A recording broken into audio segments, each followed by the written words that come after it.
अस्सलामुअलैकुम। बुलेटिन में खुशामदीद। मैं हूं शाहज़ेब अहमद और मैं हूं सबा शेख। बुलेटिन का बाकायदा आगाज करेंगे इस खबर से। आपको बताएं कि LNG केस में शाहिद खाकान अब्बासी के खिलाफ ज़िमनी रेफरेंस की कॉपी समा ने हासिल कर ली है। ज़िमनी रेफरेंस में मनी लॉन्ड्रिंग और सुप्रीम कोर्ट की हिदायत की खिलाफ वर्जी का इल्जाम लगाया गया है। 736 मिलियन रुपए शाहिद खाकान को तनख्वाह के अलावा मिले। इसमें से 560 मिलियन रुपए शाहिद खाकान ने अपने बेटे अब्दुल्ला खाकान के अकाउंट में मुंतकिल किए। अब्दुल्ला खाकान भी हासिल रकम पर वजाहत ना दे सके। मजीद जानते हैं इस हवाले से सुहेल रशीद से।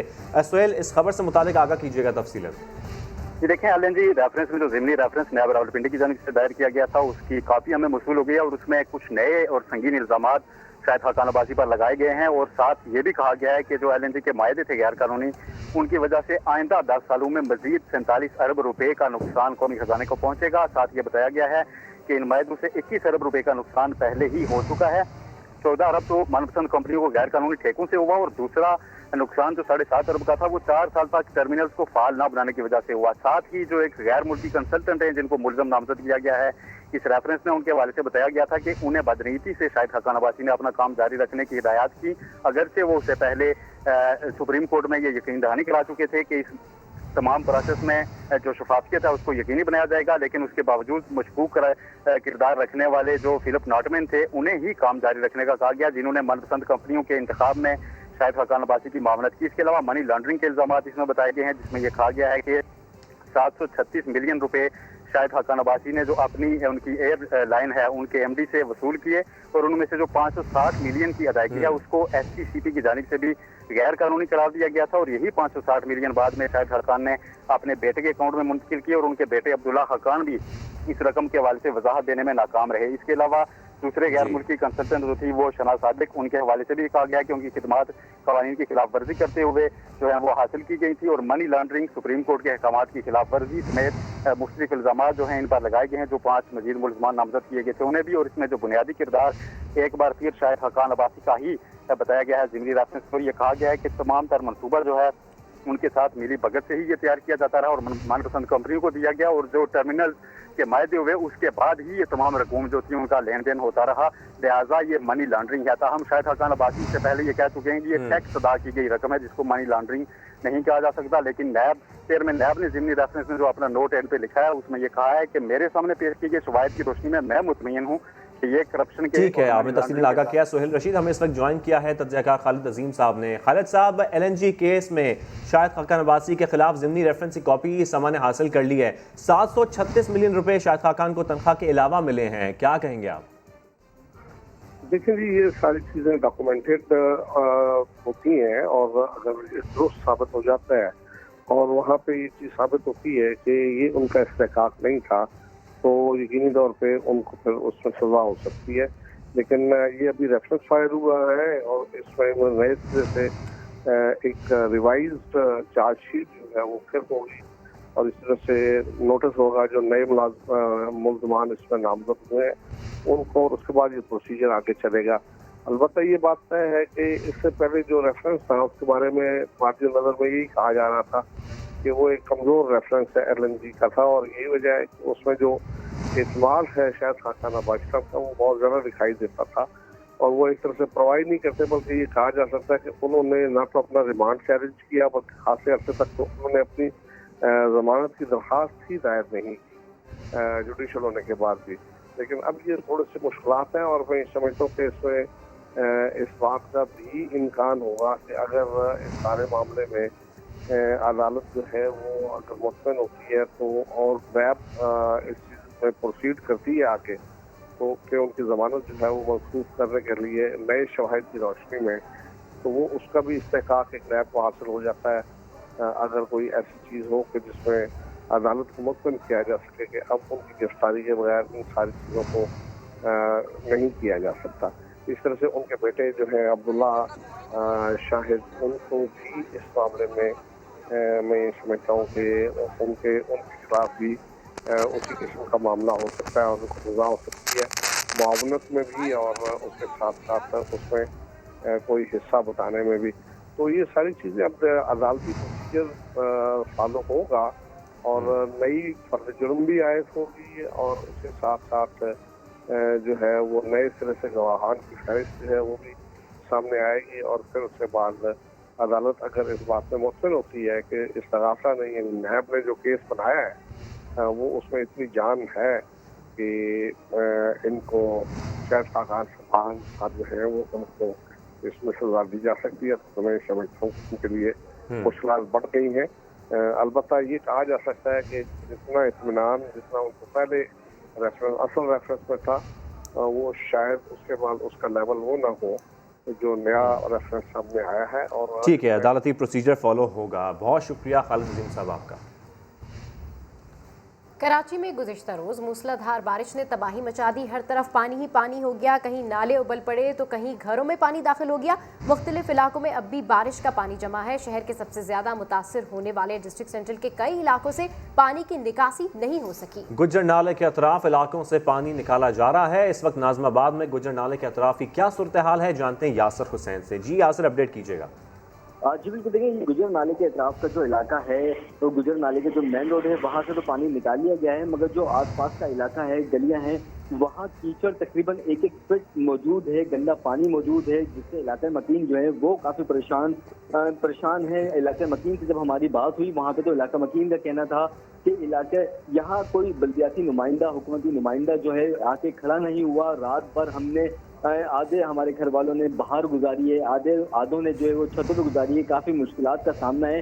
अभी भी जो है वो हम घरों में अपने मैसूर होकर रह गए हैं, क्योंकि कीचड़ के बाइस ना घर से बाहर निकल सकते हैं, ना कोई दूसरा काम कर सकते हैं, ना तो हमारे इलाकों में पानी आ रहा है कि जिससे हम अपने घर को धो सकें। जी ठीक है, बहुत शुक्रिया आपका यासर हुसैन।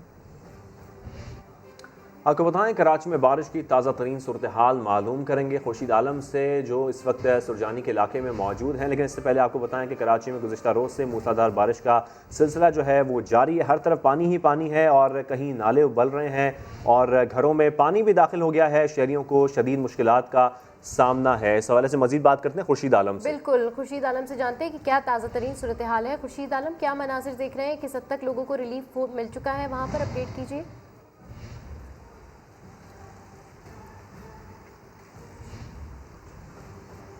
मुझे आवाज कम आ रही है आपकी? जी बिल्कुल खुर्शीद आलम, आपको आवाज आ रही है? बिल्कुल, कराची की सूरत हाल से हम आपको अपडेट कर रहे हैं। कराची में गुज़िश्ता रोज़ मूसलाधार बारिश ने तबाही मचा दी। हर तरफ पानी ही पानी हो गया, कहीं नाले उबल पड़े तो कहीं घरों में पानी दाखिल हो गया।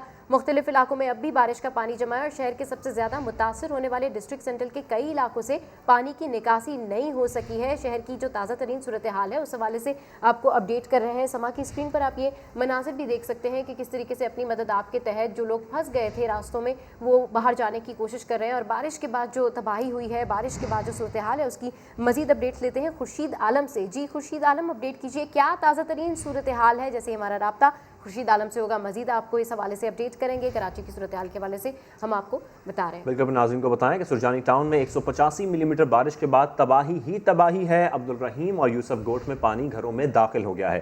गोट के मकीन घर बार छोड़ने पर मजबूर हो गए हैं और आपको बताएं कि इलाका मकीन महफूज पनागाह की तलाश में निकल पड़े हैं। बुरा हाल है शहर का। बारिश के पानी से घरों का सामान भी ख़राब होता जा रहा है और शहरी शदीद परेशानी में मुब्तला हैं। पाक फौज के दस्ते पानी की निकासी करने में मसरूफ़ हैं। आपको बताएं कि अपडेट ये आ रही है कि सुरजानी टाउन में 185 मिलीमीटर बारिश के बाद तबाही ही तबाही है। अब्दुल रहीम और यूसुफ गोट में पानी घरों में दाखिल हो गया है।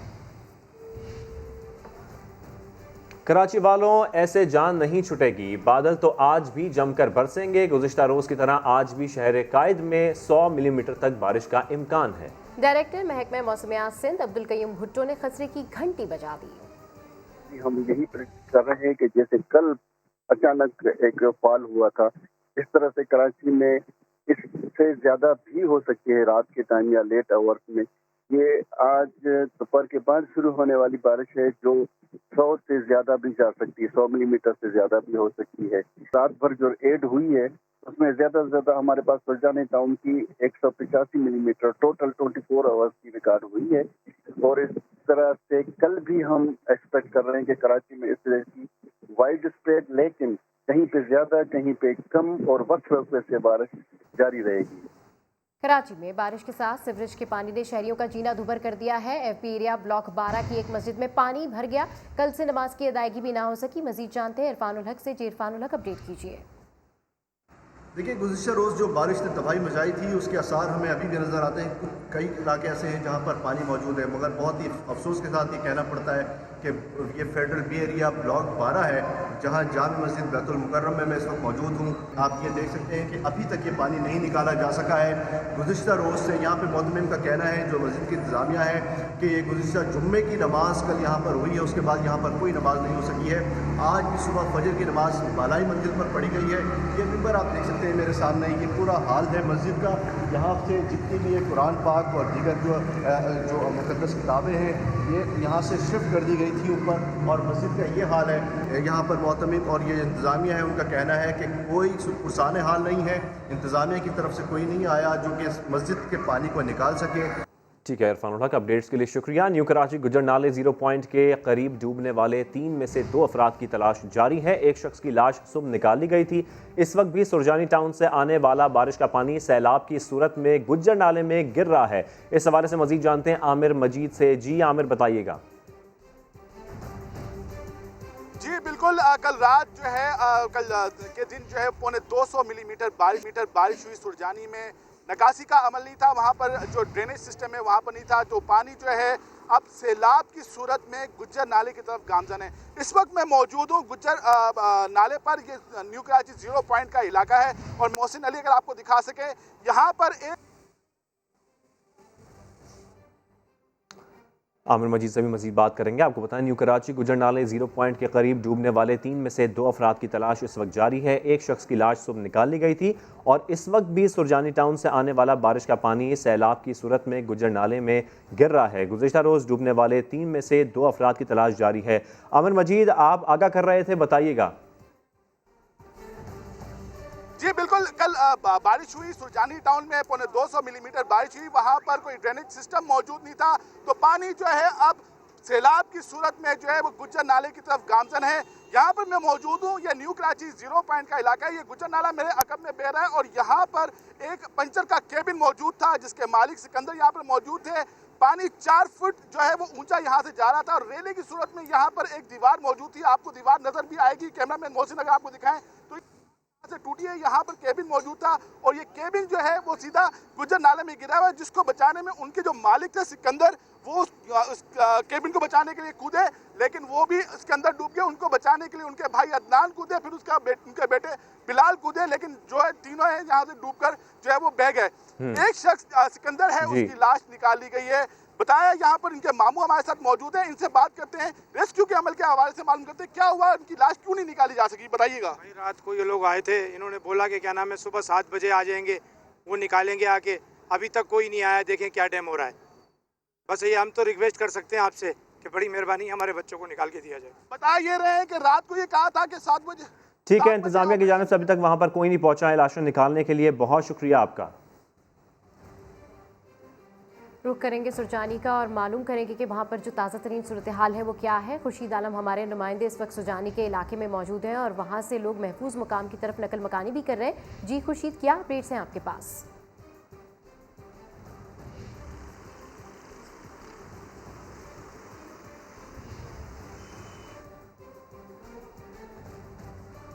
ये बिल्कुल सुरजानी टाउन सेक्टर 2 का इलाका है। यूसुफ कोट, अब्दुल रहीम कोट, उससे मुल्का आबादियाँ। यहाँ पर अर्बन फ्लडिंग गुज़िश्ता रात ही शुरू हो गई थी, जब बारिश का पानी रेले की शक्ल में घरों और गलियों और इलाके में दाखिल हुआ था। लोगों ने बड़ी तादाद में नकल मकानी शुरू कर दी है। सैकड़ों की तादाद में लोग अपना अपना कीमती सामान बचाने की कोशिश कर रहे हैं, लेकिन जो ग्राउंड फ्लोर के मकानात थे वो बिल्कुल बुरी तरह तबाह हुए हैं कि वहाँ पर पानी दाखिल हो चुका है, उनका फर्नीचर, उनका सामान ख़राब हो चुका है। लोग बहुत खस्तगी के आलम में, बहुत मुश्किल आलम में ज़िंदगी का वक्त गुजार रहे हैं। उन्होंने रात मुश्किल से गुजारी है। कुछ लोग बेसर सामानी के आलम में अब भी वहाँ पर मौजूद हैं। लोग अपना ज़रूरी साजो सामान लेकर के अपने करीबी रिश्तेदारों के घर में शिफ्ट हुए हैं। इलाके में पानी की निकासी का इंतजाम न होने के सबब गुज़िश्ता कई साल से हर बारिशें इलाके के लोगों पर तूफान की तरह नाजिल होती हैं, और कई रोज़ तक पानी उनके घरों में खड़ा रहता है। इलाके के लोगों की मदद के लिए पाक फौज के दस्ते आए हैं, जो पानी की निकासी का काम भी शुरू कर चुके हैं। जी ठीक है, पाक फौज के दस्ते इमदादी कार्रवाइयों में मसरूफ़ हैं। बहुत शुक्रिया खुर्शीद आलम आपका। कराची में गुज़िश्ता रोज़ की बारिश से अवाम को दर्दनाक इम्तहान से गुजरना पड़ा। घुटनों घुटनों पानी ने ट्रैफिक का निज़ाम दरहम बरहम करके रख दिया। गाड़ियां और मोटरसाइकिलें डूब गईं। सड़कों पर ख्वार होते शहरी सूबाई हुकूमत और शहरी इंतजामिया पर बरस पड़े। पाक फौज और रेंजर्स के एहलकारों के साथ साथ ईदी के रजाकार शहरियों की मदद करते नजर आए। कराची में अब्र रहमत शहर के बासियों के लिए जहमत बन गई। शाहराहों पर घुटनों घुटनों पानी में कोई गाड़ी फंसी तो कोई बंद हुई या डूब गई। 5 मिनट का रास्ता तय करने में घंटों लग गए। शहरी रुल गए। मरीज बेटे के हमरा गाड़ी में बैठी खातून रो पड़ी। हम लोग 4 सवा 4 बजे से निकले हैं। कल मेरे बच्चे का ऑपरेशन हुआ। कई घंटों से ट्रैफिक में फंसी खातून हुकूमत पर बरस पड़ी। वाटर पंप से पैदल आ रहे हैं। ये हुकूमत है, ये हमारी जिंदगी खराब कर दी है पूरी हुकूमतों ने। क्या कर रही है ये? बारिश के बायस नागन चौरंगी पर मुसाफिर बस भी डूब गई। मोटरसाइकिल सवार हों या कार सवार, सभी इंतजामिया की नाअहली पर बरहम दिखाई दिए। पुरसाने हाल नहीं है। बस खड़ी हुई है, क्रेन मंगाई है, लेडीज को उस पर बिठाया है। 6-6 फीट पानी खड़ा हुआ है, लोगों के घर डूब गए और हम पूरा देखते हुए आ रहे हैं, बहुत पानी है। नॉर्थ कराची में शहरी अपनी सवारियों को धक्के लगाकर ले जाते रहे। सुरजानी सेक्टर B4 में ईदी के रजाकार कश्ती के जरिए फंसे लोगों को निकालते रहे। बफर जोन में भी बारिश का पानी जमा होने से गाड़ियां डूब गईं। एक इलाके से दूसरे इलाके तक पहुंचना मुहाल दिखाई दिया। गुलचने नूर तेसर टाउन की गलियों में कई फीट पानी जमा हो गया। इलाका मकीन शदीद परेशानी का शिकार। शहर की अबतर सूरत हाल पर पाक फौज और रेंजर्स की 11 टीमें नकासी आब के लिए मैदान में आ गईं। सकिंग पंप्स के जरिए पानी की निकासी जारी। NDMA ने कराची में नालों पर कायम तजावुजात के खिलाफ पीर से फैसला कुन ऑपरेशन की तैयारियां कर लीं। कराची के अवाम ने शहर को फौज के हवाले करने का मुतालबा कर दिया है। शहरी कहते हैं सिंध हुकूमत नाकाम हो गई है। शहर डूब रहा है लेकिन कोई बचाने वाला नहीं है। शहर को बचाने के लिए इमरजेंसी बुनियादों पर काम करने की ज़रूरत है। इतना पानी जमा है, सब कुछ जमा है, ना कोई सफाई सुथराई, ना सुबह असेंबली कुछ कर रही है, ना कौमी असेंबली कुछ कर रही है। एक बोले उसको ऊपर डालते हैं, दूसरे ऊपर डालते हैं। ये फौज के हवाले करते हैं, नाला साफ करे। सामने नाले में जो बड़ा मेन रोड के ऊपर नाला, गटर का पानी सारा ऊपर चढ़ा था। 3 फुट का पानी ऊपर चढ़ा। एक बंदा भी रात को गिरा। आवाम के लिए क्या किया किसी ने? कुछ भी नहीं किया। हर बंदा आके सिर्फ अपनी जेब भर रहा है। इससे जान छुड़ाएं। करप्ट लोग हैं, टोटल करप्शन चल रही है। मैं नहीं समझता कि ये हुकूमत चलेगी। मैं तो समझता हूँ इसको जो है ना फौज के हवाले कर देना चाहिए। इमरजेंसी के तौर पर काम करना चाहिए। एक दूसरे को टांग नहीं खींचनी चाहिए। बहुत हो गया, टू मच। बस अब काम करे, कराची शहर काम करे, गरीब लोग काम करे, महंगाई खत्म करे। पाकिस्तान के गधे सियासत का महवर, ये माजरा क्या है, जानिए इसी बुलेटिन में। क्यों संभल नहीं सकी, कितने टेस्ट हुए, कितने रह गए और क्यों? कुछ टेस्ट ऐसे थे जिनको पेशेंट ने रिफ्यूज किया। कुछ इन्वेसिव प्रोसीजर थे 1-2, उसके लिए वो राजी नहीं थे करवाने। कुछ ऐसे 1-2 ऐसे टेस्ट हैं जो शायद पाकिस्तान में ना हो सके, तो हम रिकमेंड करते हैं कि उनको बाहर भेजा जाए। नवाज शरीफ की रिपोर्ट उनकी बुनियाद के ऊपर उनको बाहर जाने की इजाज़त दी गई। वो जाली बेचारे को फाय चढ़ा दिया। वो जाली प्लेटें लेके इंग्लैंड बैठा हुआ है। असद उमर नेशनल असेंबली में उन्होंने बात की है कि नवाज शरीफ जाली रिपोर्ट पर बाहर किए हैं, लेकिन साथ ही ये पंजाब हुकूमत पर भी उन्होंने बहुत बड़ा सवाल उठा दिया है। फवाद चौधरी ने कहा है कि नवाज शरीफ की वापसी के लिए बरतानवी हुकूमत से राब्ता दुरुस्त फैसला है। हुकूमत नवाज शरीफ के खिलाफ इश्तिहारी करार देने के अलावा उनको वापस बुलाने के लिए अदालत में जाएगी। फॉरेन ऑफिस के थ्रू इंग्लैंड की हुकूमत से उनको वापस भेजा जाए। हम हर वो कानूनी ज़राए इस्तेमाल करेंगे जो उनको वापस ला सके। वजीर science and technology Fawad Chaudhry ने कहा है कि नवाज शरीफ की वापसी के लिए बरतानवी हुकूमत से राब्ता दुरुस्त फैसला है। ट्वीट बयान में कहते हैं कि मेडिकल रिपोर्ट्स की इंक्वायरी भी सही फैसला है। नवाज शरीफ की लंदन रवानगी ने पार्टी बयानिए और एहतसाब को शदीद धचका पहुंचाया। जाली रिपोर्ट्स की तैयारी में जिन लोगों का किरदार है उनको निशाने इबरत बनाना चाहिए। इसी पर बात करने के लिए हमारे साथ इस वक्त मौजूद हैं वफाकी वजीर फवाद चौधरी साहब। फवाद चौधरी साहब, बहुत शुक्रिया आपका। फवाद साहब, आपके ट्वीट से लगता है कि रिपोर्ट के जाली होने की तस्दीक हो गई है, क्या ऐसा ही है? आप किस तरह ये कह सकते हैं? बात यह है कि अब तो जिस तरीके से आप देखिए कि नवाज शरीफ साहब की लंदन में जो एक्टिविटीज हैं और उसके बाद जो लंदन की लेबॉर्ट्रीज की रिपोर्ट्स का जो मामला है, उसके बाद तो ये बात वाज़ेह हो गई है कि जो नवाज शरीफ की रिपोर्ट्स जो उन्होंने पाकिस्तान में अदालतों के सामने पेश की, जो हुकूमत के सामने पेश की गई, और जिनकी बुनियाद के ऊपर उनको बाहर जाने की इजाज़त दी गई वो जाली थी। और जाली रिपोर्ट्स बनाना जो है वो पाकिस्तान पीनल कोड के सेक्शन 467, 468 के तहत काबिल ताज़ीर, वो लोग भी उसमें मुलव्वस हैं और उनके खिलाफ कार्रवाई होना इम्पेरेटिव है। अच्छा, क्या नवाज शरीफ की रवानगी में पंजाब काबीना का भी कुछ किरदार है? निशाने इबरत वाली बात में आपका इशारा किस तरफ है? मेरा नहीं ख्याल के काबीना के अरकान जो है मुलव्वस होंगे। उसको ये है कि वो तो जो रिपोर्ट्स आई हैं काबीना ने तो उसके मुताबिक फैसला करना है ना। तो काबीना हो, डॉक्टर्स हो, जिनके सामने वो रिपोर्ट्स लाई गई हैं, उन्होंने तो उस रिपोर्ट्स की बुनियाद पे फैसला करना है। सवाल ये पैदा होता है कि रिपोर्ट्स कहाँ से जनरेट हुई और उसमें कौन कौन लोग थे और उनका क्या रोल था। ठीक है फवाद चौधरी साहब, बहुत शुक्रिया आपका। ऑपोजिशन की 2 साल कारकर्दगी, क्या खोया क्या पाया, जानने इसी बुलेटिन में। वफाकी वज़ीर इत्तलात शिबली फराज ने वाज़े कर दिया कि अब लंदन से बैठकर सियासत नहीं चलेगी, बहुत हो चुका। बीमारी का बहाना हुकूमत ने बड़े मियाँ साहब को सिफारती ज़राए से वापस लाने की ठान ली। कहते हैं करप्शन के हवाले से इमरान खान किसी को कोई रिलीफ नहीं देंगे। नवाज शरीफ एक बीमारी का बहाना बना के चले गए थे और जाके उधर लंदन में बैठ गए। इलाज तो अपना क्या, एक एक्सरे तक तो किया नहीं उन्होंने 6 महीने में वापस आना था। रिपोर्ट मेडिकल रिपोर्ट्स देनी थी। अब मेडिकल रिपोर्ट पंजाब हुकूमत ने मांगी है और वो नहीं मिली है, तो पंजाब हुकूमत ने ऑब्वियसली लिखा कि इनकी जो है बेल है वो एक्सटेंड नहीं हो। वो वहाँ पे हशाश प्रशाश फिर रहे हैं, कभी शॉपिंग करते हैं, कभी वॉक पे जाते हैं, कभी कॉफी पीने के लिए बाहर जाते हैं। वहाँ से मौलाना फजलुर रहमान के साथ फोन पे राब्ता है, बिलावल भुट्टो के साथ राब्ता है, अगर नहीं है तो शायद अपने भाई शहबाज शरीफ के साथ नहीं है। उन्होंने सियासत शुरू की हुई है वहाँ से बाहर बैठ के, उनको वापस लाना अब ज़रूरी हो गया है। तो अभी नैब को रिक्वेस्ट करेंगे कि फॉरेन ऑफिस के थ्रू इंग्लैंड की हुकूमत से उनको वापस भेजा जाए। हम हर वो कानूनी ज़राए इस्तेमाल करेंगे जो उनको वापस ला सकें। मरियम नवाज क्या है, वो कोई सियासी लीडर तो नहीं है, वो तो जो है तो एक विरासत के जरिए उनको मिली है। जिस तरह मैंने कहा था, अगर बिलावल वो सियासतदान है, अगर मरियम नवाज सियासतदान है, तो फिर मैं भी बहुत बड़ा शायर हूँ। इमरान खान इनकी इसके साथ जाती दुश्मनी नहीं है, अपोजिशन की किसी ब्लैकमेलिंग में नहीं आएंगे, किसी सूरत में भी इनको रिलीफ नहीं देंगे जहाँ तक कि करप्शन का ताल्लुक है। और वफाकी हुकूमत ने नवाज शरीफ की वापसी के लिए बरतानिया से राबते और मेडिकल रिपोर्ट्स की इंक्वायरी का फैसला कर लिया है। समा इस मामले पर हमेशा से ही सवाल उठाता रहा है। लंदन से आई नई तस्वीर ने नवाज शरीफ के इलाज का मामला एक बार फिर उठा दिया। वफाकी वज़रा और खुद वज़ीर आज़म भी इस मामले पर बोल पड़े। नवाज शरीफ को वापस लाने के लिए बरतानिया को खत लिखने पर गौर किया जाने लगा।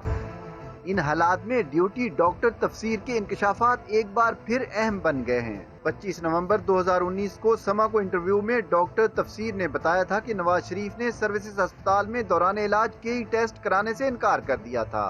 ड्यूटी डॉक्टर ने साबिक वजीर आजम की बदपरहेजी से भी आगाह किया। ये अभी तक पता नहीं चल सका था कि प्लेटलेट्स क्यों कम हुए हैं, उसके लिए उनके टेस्ट जारी थे। कुछ टेस्ट ऐसे थे जिनको पेशेंट ने रिफ्यूज किया है। मियां साहब का एक जेनेटिक टेस्टिंग थी, वो यहाँ पे नहीं हो सकी। फिर कुछ इन्वेसिव प्रोसीजर थे 1-2, उसके लिए वो राजी नहीं थे करवाने के। जेनेटिक टेस्टिंग से कॉज हमें पता लगनी थी कि प्लेटलेट्स क्यों गिर रहे हैं। मजीद कुछ इन्वेसिव टेस्ट हैं, जैसे बोन मैरो का टेस्ट है, ठीक है, बोन मैरो बायोप्सी करते हैं, वो उनकी नहीं हो सकी थी, उससे भी हमें आइडिया मिलता है, वो भी नहीं हो सका था। नवाज शरीफ की रवानगी से पहले डॉक्टर यास्मीन राशिद कह चुकी थी कि साबिक वजीर आजम के कुछ टेस्ट पाकिस्तान में नहीं हो सकते, लेकिन बाद में अपने बयान से मुकर गईं और कहा कि उन्होंने नवाज शरीफ को बाहर भिजवाने की कभी तजवीज नहीं दी।